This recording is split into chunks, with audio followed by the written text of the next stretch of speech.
po. Dito na naman po ako ngayon. Vlog yung mami.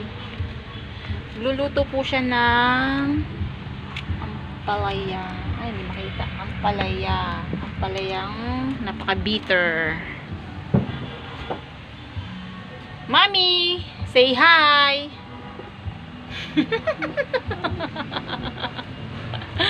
Bibigyan ko si mama kung paano siya gumawa ng ampalaya. Ampalaya ni Lucila. Yan po ang ampalaya ni Lucila. O, tingnan nyo po ang ampalaya ni Lucila. Ay, siya mag-front. Ampalaya ni Lucila. Siya po ay naggagayat ng ampalaya. Binabad sa tubig para hindi daw pumait ang lasa.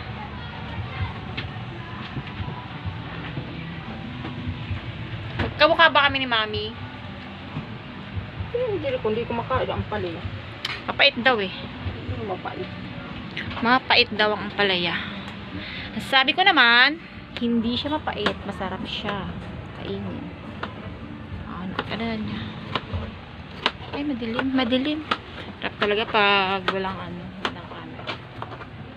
Gagayat si mother ng ampalaya. Ampalayang masarap ulamin. Kung gusto niyo pong umorder, just call and text Lucila's Catering. Lucila's Catering. Magtitinda na lang po kami ng ulam.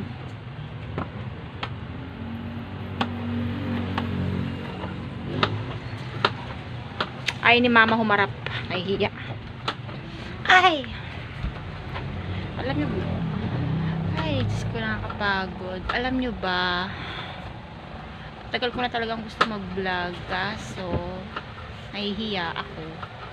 Hindi ko alam kung paano mag-vlog. Gumawa ng vlog. At saka isa pa, wala po akong magandang camera. Wala po akong magandang camera. Kaya tingnan nyo po, madilim. Diba? Mahirap pag wala kang gamit. Pero, push lang, te. Push mo yan, te. Push mo yan, te. Nananawagan po ako dyan sa pwede mag-sponsor. Tinatawalan po ako ng kapatid. Humingi po ako ng sponsor para makasatuparan ko po ang aking pagbablog. Maging maganda ang kalalabasan. Thank you very much. Hanggang dito na lang po. Maraming salamat. Please like, subscribe, click notification bell.